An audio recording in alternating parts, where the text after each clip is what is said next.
Today we're going to be talking all about debriefing, which is a topic within itself and so important.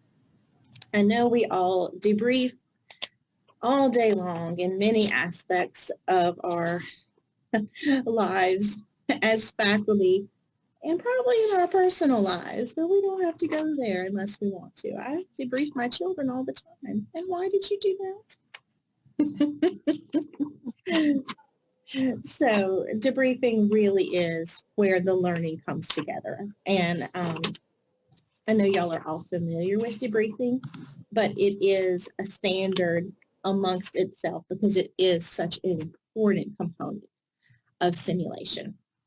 So we're continuing with our standards of best practice. And like I said, today it's all about debriefing, but also pre-briefing as well. So pre-briefing has emerged as an important standard as well. And so we'll explain what we mean by pre-briefing. So pre-briefing has moved from just an orientation of the room and the surroundings and what we're going to do today. So next slide. All right, and just to kind of get everybody up to speed, we're just going to do a real quick review of what we've learned so far in the previous presentations that we had for our standards. So in our first session, we explored the history and the development of INACSL and how the standards of best practice were evolved. We introduced you to the 10 standards of best practice in a very general way, recognizing already you recognize key components that you've used within those standards. In our second presentation, we explored elements of simulation design, such as having a template for simulation planning and using appropriate terminology and understanding how that applies in our standards. And as well, in our second presentation, we learned about objectives and outcomes for simulation. We talked about SMART objectives and how we can develop strong outcomes and objectives. And we learned to facilitate that facilitation needs are based on the learners or the student's skill level and what their learning needs are in that simulation. Are there any questions about those before we move forward? Does that all sound familiar to everybody? I know it's been a while. Perfect. So let's take a look at our objectives for today. Our standard of best practice for debriefing is one of the standalone standards. And so today we want you to recognize the importance of debriefing in simulation. And we want you to be able to identify the theoretical framework-based debriefing methods or models and evaluate debriefing quality. Next slide. So pre-briefing versus debriefing. And if you recall in our last presentation, pre-briefing was mentioned in the facilitation standard, but they don't go into a whole lot of detail. So we thought we'd just refresh your memory and talk a little bit about what is pre-briefing before we move on to debriefing. So we know that in healthcare simulation, there are 3 stages of a simulation experience. You have the pre-briefing, the actual simulation or simulated scenario, and the debriefing. And so pre-briefing is that designated period of time before the simulation event occurs where you want to provide participants with the background information about the simulated experience they're about to go through. You want to discuss the details and the expectations of the simulation experience. What's the purpose, the goals or objectives of the simulation? The pre-briefing is kind of like an orientation of the participants to the simulation environment. You want to prepare them for the modality of the simulator. So is this a high fidelity simulator? Or are we going to use a moderate or low fidelity simulator? Introduce them to the equipment that they will be using, explain and allow them to ask questions about the equipment or the simulator, especially if this is their first time using, say, a high fidelity simulator. You want to point out the features of the simulator. You want to give them a clear description of their roles. So we like to assign roles in simulation. When we're with our students, they're assigned a role. So in undergraduate nursing, we might assign someone as the med nurse, someone as the assessment nurse, the treatment nurse, and a safety nurse, and then also someone who records or documents. So it's important that they understand their role and what their responsibilities and duties are. Pre-briefing is also a time to set the stage and kind of create that safe environment of learning and allow the students to feel completely comfortable to do everything that they feel is best for their simulated patient today.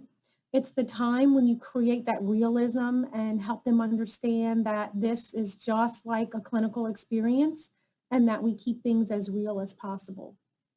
And even more importantly, in pre-briefing, you should definitely convey confidentiality. So safe learning environment and confidentiality are two big takeaways that I like to get across to the students, because we want them to leave the sim room and leave everything they did, they saw, or they heard in the sim lab, and know that they can't take this experience outside the sim lab and discuss it with anyone else. Any questions about the pre-briefing? I have a question for the NP faculty, Okay. and I just don't remember, and I'm sorry I don't remember. So our undergraduate students in new student orientation sign a confidentiality statement for simulation. Do your students do the same thing on new student orientation for graduate students, or do they do it on an individual simulation basis? Does that make sense? It does. We don't. Which one, Dr. Divins? So, when we started, we did. However, we have not in a couple years. Okay, we need to put that back. Probably the easiest is at new student orientation. That way they sign it and then it goes into their student folder and it stays with them until graduation. That way you know every simulated experience, and it actually even covers experiences in the hospital lab. So Sherry Rivera, I'm thinking about you with advanced health assessment, because those are simulations. And even Nanette with your procedures class, it covers all of that. So any type of simulation experience in the NSTC is covered by that confidentiality agreement, and they should not be discussing it outside of the NSTC. So we need to put that back onto the first day of new student orientation. Who does that for y'all? Kendra or Tracy? Well, that's interesting. Let's find out. That's a good point, because I always think of confidentiality from the student standpoint, because I want them to feel like they can, make those mistakes or ask those questions and not feel any punitive effects of that. But I guess I never thought of the opposite side of them then sharing simulations that we'll use again in the future. So. And it's all the above, absolutely. Yeah. And it's fine that we say keep everything confidential that happens today, but also too, we don't want them to share, because it's nice to be able to use the same scenarios again and again. And what if I go and I tell my friend, hey, be sure that you know blah, blah, blah, blah, blah, blah, blah. Well, they're not going to get the same experience. Yeah. And I think Dr. Rivera knows that one student that had an honor code had to pull out her form that she signed in 2017 or something. But it was 2 years. That was the last year we did. Okay, so we need to look at getting everyone up to speed and starting that practice again. Because y'all know for photography that students sign a health science center form that they can have their photo taken for the health science center, or video, but it states that it stays within the health science center. We cannot distribute it outside of. if we do, we have to get special permission. So for example, I don't remember if y'all remember a couple of years ago, ATI came here and they took photos of our students. So we had to have special consent for those photos because they were used outside of the Health Science Center. So that's a good example of that. So just so that y'all know that. So if we ever do research, we always blank the students' faces out.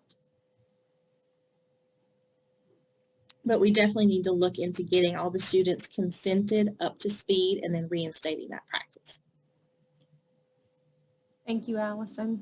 Thank you, everybody. All right, so what is debriefing?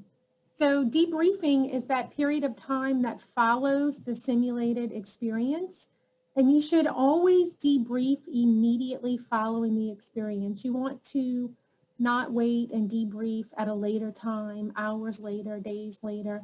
It's important to allow the students time to sit down and reflect on the experience. Think about what they've just done, experienced, and review and discuss the experience, what things went well, what things we could do differently, and how can we improve on our individual roles as well as on team aspects of simulation and clinical practice.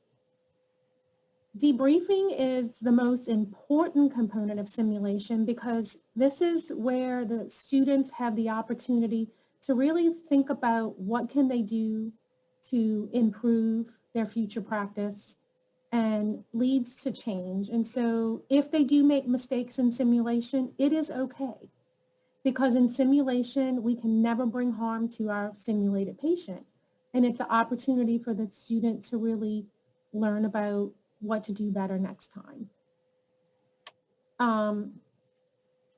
So we're going to look at some different debriefing models today. And before we go on to that, you can go to next slide, Amy. Did y'all have any questions about debriefing yet? We have several more slides, so if you want to wait till we get further into our discussion, you can. But if you have something now, please let me know. I have a question. So, like, if we're doing something less formal, like with the task trainers and all in health assessment, how, like, what should we include in that pre-brief?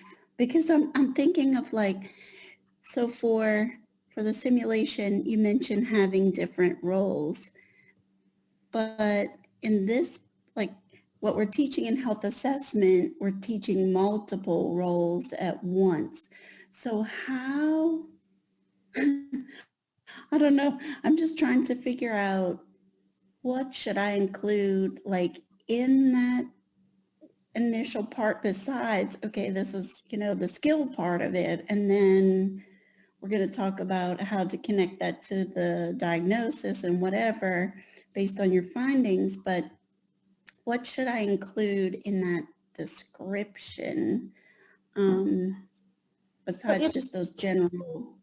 So if y'all have like, if everybody's role is the same and say you have one or two, I don't know if you do more than one or two students or if you do each student individually, but if you have the NP provider, if that's going to be their role, if they're simulating what they would do for this patient as a nurse practitioner or mid-level provider, then you can make, think about some of the bullet points and some of the responsibilities they have as that NP provider. So for undergraduate, we break down the roles because our undergraduate nurses are unlicensed, and so we kind of divide up the roles and give them the opportunity, and we get them to kind of, as they come through simulation, they get to experience, hopefully, all of the roles. But for the undergraduate nurses, to be the nurse that assesses the patient, gives the med, starts the IV, hangs the fluids, documents everything, can be really overwhelming for one student. So they divide that up amongst 4 or 5 students.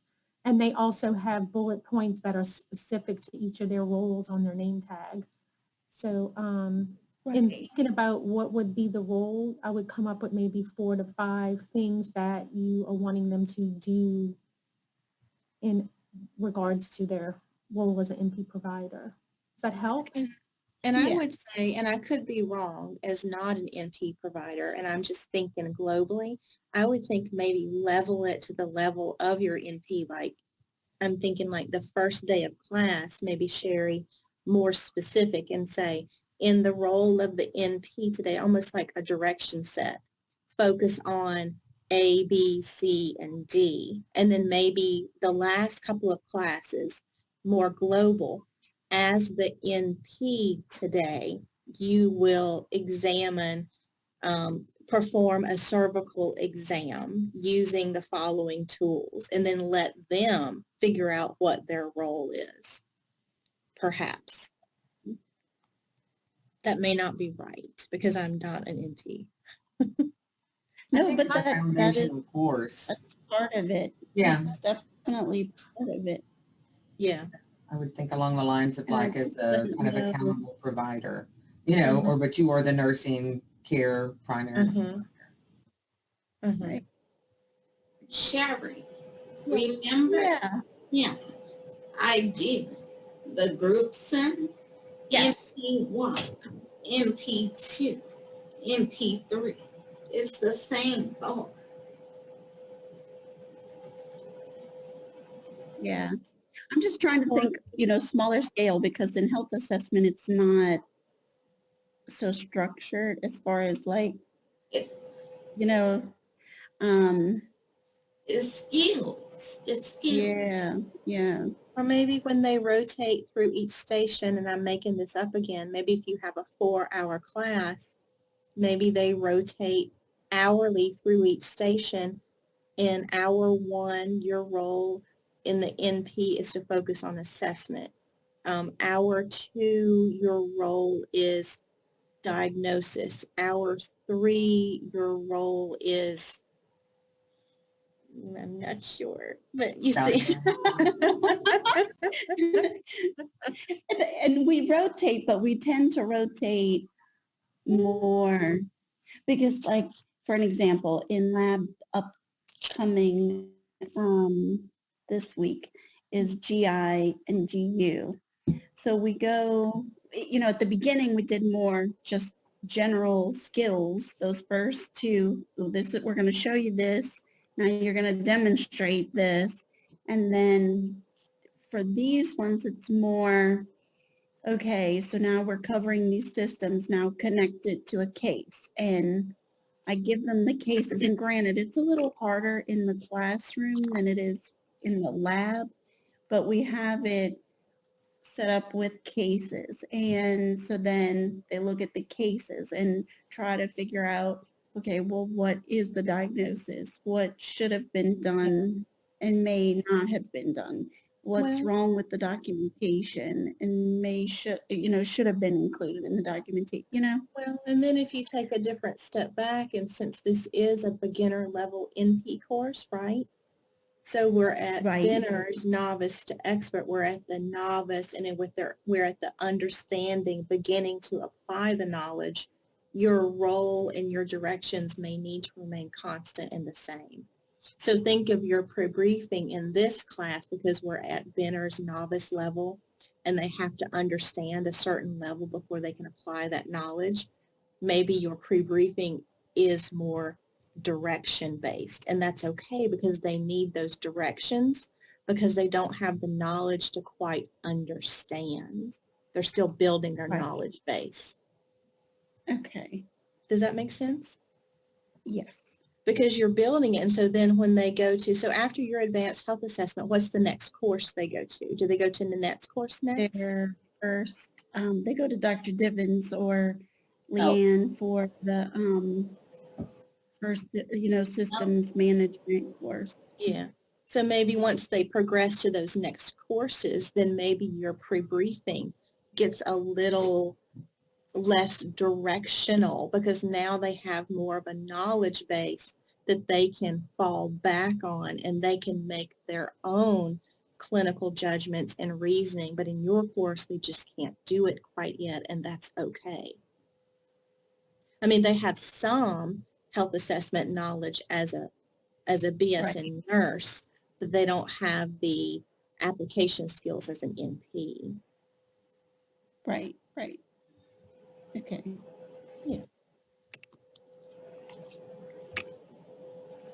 Great question. Nice dialogue. So going back to our debriefing, research has shown that a scripted debriefing or a planned debriefing session improves knowledge and performance as compared to a non-scripted debriefing. So you want to be prepared and use a structured debriefing model to debrief. Debriefing is a student-led experience. You want to allow the students the opportunity to reflect on and talk about. So you want to ask them open-ended questions and kind of guide them through a review of what just happened, what took place. Next slide. So anyone want to, Allison or Amy? Sure. you wanna Unless take- Amy wants to, doesn't matter. So your criteria for debriefing are facilitators who are competent in the process of debriefing. You know, we all love the word competent. What does that mean? It's whatever we want it to mean, to be honest with you. You know, how do you become competent? You become competent by doing faculty development, which we're doing today, attending conferences, and by doing. The more you debrief, the better you get at it. It is a skill set. And so we'll talk today about different types of debriefing that can be done. And so start with the type of debriefing that is easiest, makes the most sense to you. So you always want to use a learning environment that supports confidentiality, trust, open communication, self-analysis, feedback, and reflection. We always try to go into a private setting that's not the simulation room if possible. We know we have room constraints at times. We try our best to sit in a circle, sit around a conference table so that it's welcoming, so people can relax. They're not standing, you know, to be as comfortable as possible. Attentive facilitators for effective debriefing. So that's another reason we use the two faculty model for simulation here. So if one of us is running the simulator and then the faculty for the class is the content, so you've got someone that knows the content, someone that knows the simulation faculty is watching the simulation aspects. The faculty for the content is watching the students for the content, and then the two complement each other during debriefing. It really works really well. Now, can it be done individually with an individual faculty? It can.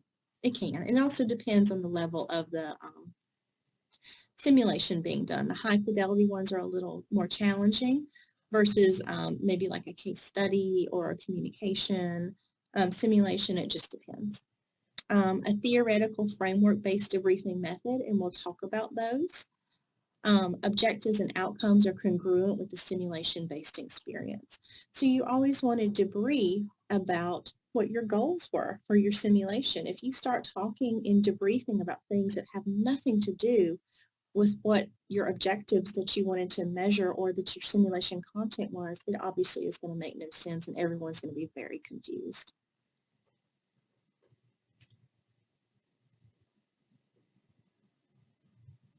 Me again? I can do this again. I'll take it. Oh, go ahead. Go ahead. Go ahead. I'll take it.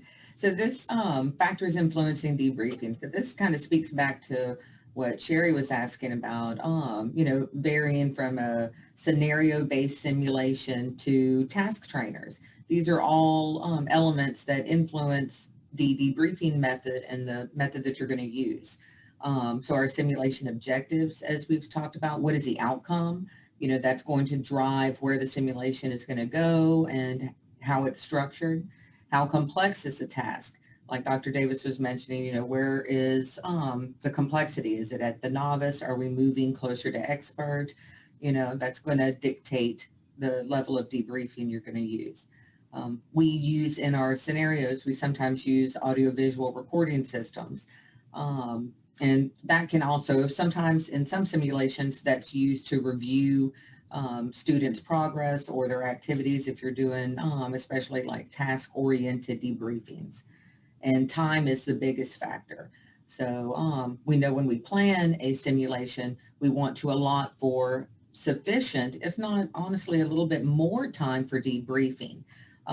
The actual simulation is going to kind of happen so fast in the student's head, or the task, that they need that structured time to reconstruct, replan, and evaluate everything that actually occurred in the sim. That usually takes a little bit longer than the activity itself. The learner's nursing experience level, as we talked about, especially in relation to graduate, undergraduate, we're speaking to graduate faculty. So sometimes those roles, like Sherry was talking about, the specific roles don't apply, but for a graduate student, they're functioning as an independent, autonomous practitioner who's responsible for the care and outcomes of their patient directly. Learners' familiarity with the sim environment. So, we know about orienting them to our task trainers, orienting students to the simulation room. If they're in there, they need to be comfortable. Part of competence is comfort. And they need to be comfortable in the environment and not be intimidated. They need to know where their resources are, where they can find them. Individual participants' personalities. I'm sure y'all all know that's a big varying factor. So sometimes you may have to work a little bit harder to keep everybody directed and focused on achieving the outcomes. And the safety of the learning environment. That can be the physical environment and safety, making sure that the students are aware of like sharps containers, but it also encompasses psychological safety, and back to that confidentiality that we were speaking of earlier, that students need to trust each other and trust the simulation environment, that it's okay to make mistakes. And as we talked about, that's really hard to consistently enforce when students talk about events that occurred, because people, that can be damaging to our students, and it really hurts the trust that's necessary in the simulation environment. I think one thing that's a little bit unique to us, especially in primary care, as we're in the clinicals, not so much what Dr. Rivera does with health assessment or Dr. Morales with procedures, but when we get into our evaluation components in our clinical courses in primary care, we have to be really careful how we debrief, because part of their grade in the syllabus is to be able to write up that scenario. Give me a diagnosis, give me a medical decision-making plan, tell me what you're going to prescribe, who are you going to refer to, and if that's appropriate. So we have to be careful, because it's not just a skill that I want them to master in this simulation. I want them to go through the entire process of seeing a patient, diagnosing, and coming up with a plan of care for them. So I think that's a little bit unique. In my debriefing, I know it's difficult because I can't give too much. I can't disclose. When I'm doing my formative evaluations, it's a little bit easier, right? If it's formative, you can kind of help them along, talk it out, help me, let's talk out your medical decision-making plan. But in the summative, it's the debriefing becomes extremely difficult because I can't give away the answers. Does that make sense? Am I unique in that? I think your students are working from an expert level, it sounds like, and you're expecting them to function in that domain. And so again, that's perfect. No, it's a perfect example of how different factors, students, their level of nursing skill, what's expected of them, the outcomes, that can influence the debriefing and really, limit, especially if you're doing summative, it can really limit what you're able to do immediately after. Yeah. Right. It really, I just kind of, that's what I go through is how much do I do in the debriefing because what they're graded on is actually the note that they write. So my students, by the time they get to, junior, senior level, they're able to do a H&P. They're able to get the, the history and the parts of the simulation that's just adding on, like what were their exam findings. Like, I don't even really look at that much. They should be able to do that. What I'm focused on is how did you derive to this diagnosis? What are you going to do about it? Where's your train of thought, which I can't give away in the debrief. So that limits me a lot. Do you do a discussion with them, say like after it's graded? Do you sit down with the students and explain? Yes. I mean, yes, after it's graded, you have to have that time. That absolutely. Yeah, it's just not like Sherry Hayes was saying, like right after. That's not possible for me in a lot of the. Am I alone, or does anybody else, No, Dr. Divins? None of us. No, you're correct. And so we're focused on medical decision making. And that's art. That's not skill. So we all suffer that. Yeah. Even Cheryl. And I think that's what makes the NP program unique. And y'all are, it's not the undergraduate world. And so y'all are preparing them to be practitioners upon graduation. And so I think that's perfect and absolutely. And so, I think that's absolutely appropriate. Mm-hmm. I think that's fabulous, Jessica. Thank you for sharing. Yep.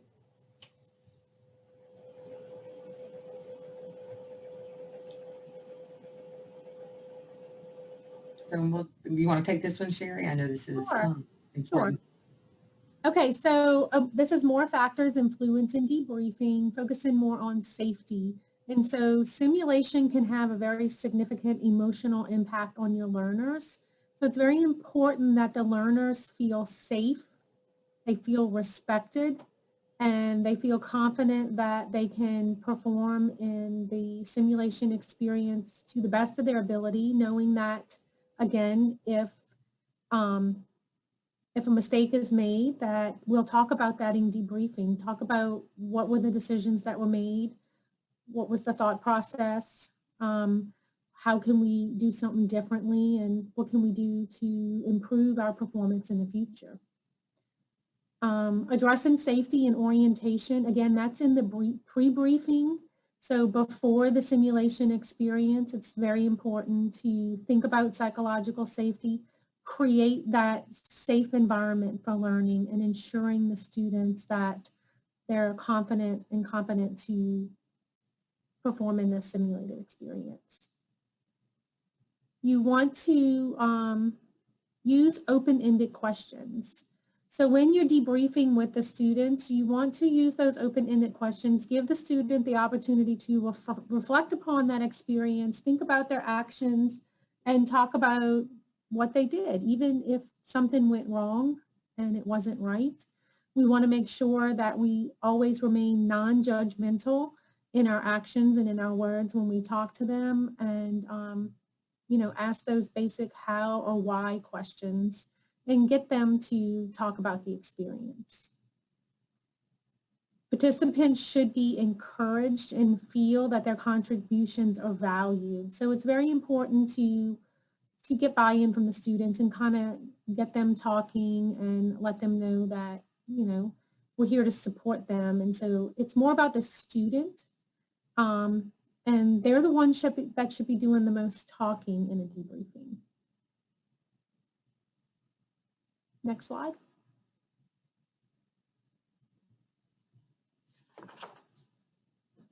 So tips for facilitating a debriefing. So we have some do's and don'ts.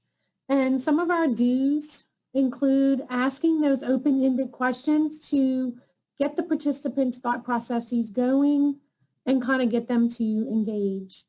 Consider the team members' perspectives. Show respect, again, to the learners and value their input. Share observations. So share what you observed. So you would want to say, in simulation, I saw this. Can you tell me what you were thinking about when you did this? You want to also know that there are limitations in simulation. So, with our simulators, sometimes it's hard for students to hear breath sounds and hear heart sounds. So sometimes the high fidelity simulator, there are limitations that restrict students from doing a good job. And so we tell the students, speak out loud, tell us what you're listening to, tell us what you think you hear in the simulator, and we can kind of guide them through that experience to get them to the right answer, because we all know that the high fidelity simulators have some mechanical noises and really construe what we hear. In debriefing, you want to refocus if the group tends to drift off and get off topic and starts talking about something that we know is not in the objectives or the outcomes or goals. that we set for this simulation experience, you want to redirect them and refocus them and get them back to the topic at hand. And with debriefing, you always want to have that 2 faculty model. So Dr. Davis talked about that just a few slides ago, about having a simulation expert who is able to run the simulator, observe maybe the team components and the simulation aspect, whereas your content expert is your course faculty who can evaluate the student's performance based on those course objectives that are part of this simulated experience. And so having the 2 faculty model allows you to complement each other and really focus on your expert area. We know we have course faculty who are very comfortable running the simulator, but again, we have many course faculty that is not their expertise or their specialty. So it's nice to have the NSTC faculty here to complement your experiences, and we're here and we're available to support those clinical experiences. Next slide. So what do we want to avoid doing? So we want to avoid creating a list of errors and just going through and telling the students, so this is what I saw wrong. You didn't do this, you did this, you should have done this. That can be very detrimental to the debriefing. It can definitely cause students to not want to feel confident or confident in sharing their thoughts and their feelings and really their reflection of the experience. So we want to avoid that because that will definitely shut down your students. You can talk about mistakes and talk about what went wrong and try to figure out what were they thinking when they made those choices, and ask the student about those particular moments where they could have made a better decision. And you don't want to be overcritical. Be non-judgmental.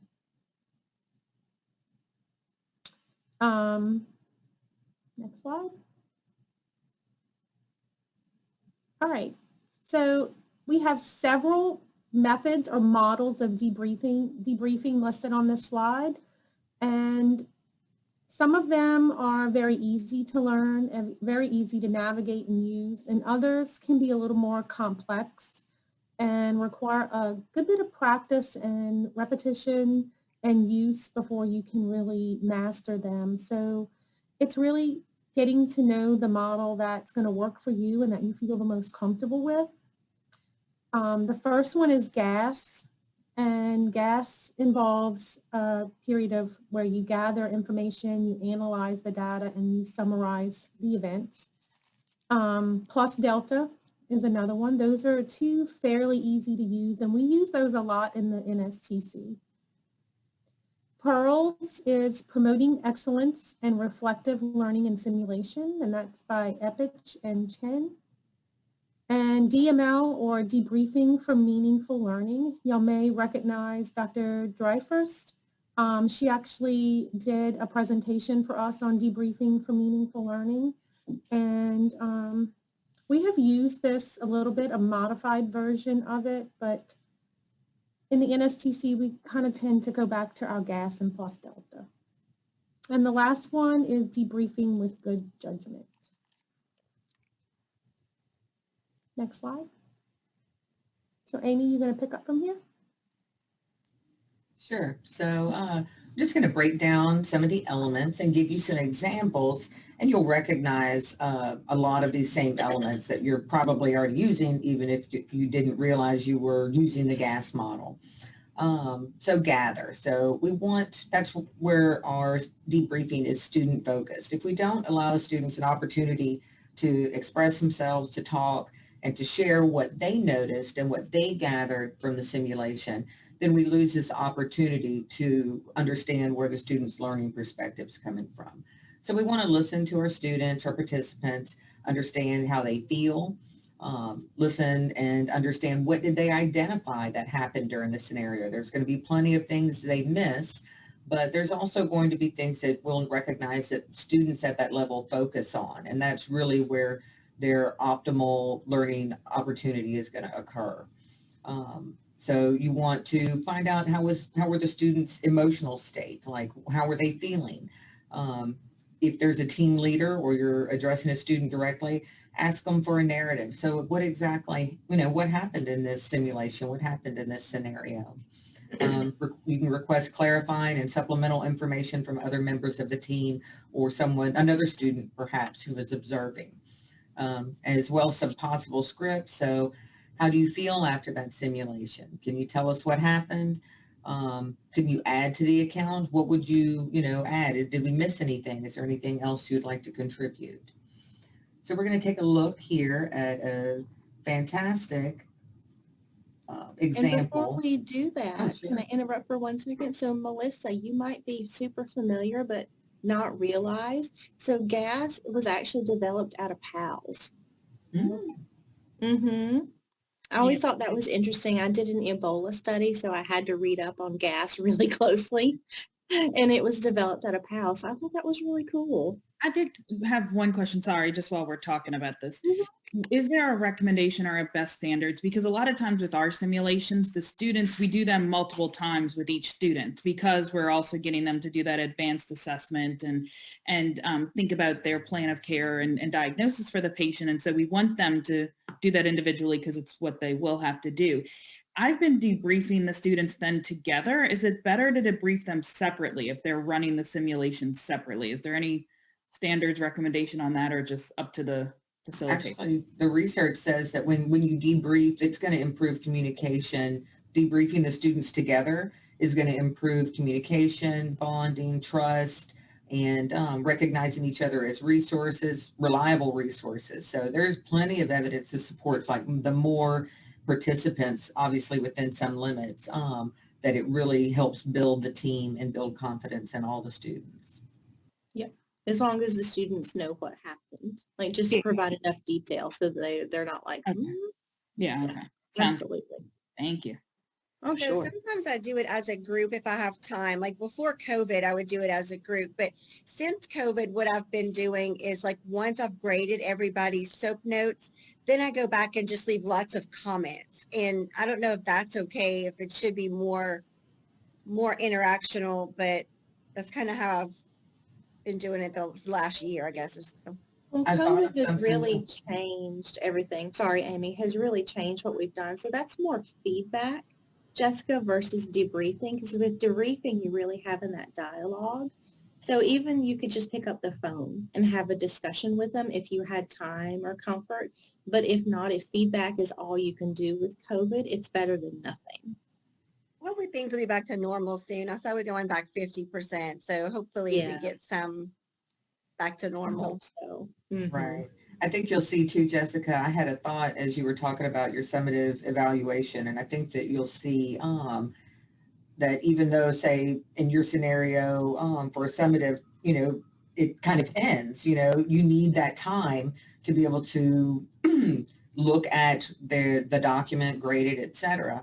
But there could be an opportunity to kind of enrich it, it occurred to me, if part of, say, the after assignment for that was that the student immediately had to write a reflective self-debrief on what occurred. And they could turn that in as well. I think that could be valuable to you as an educator to be able to look in to kind of see what was going on in their mind. I'm sure you wonder that sometimes when you're grading, what were they thinking? You would like to know that. I definitely do.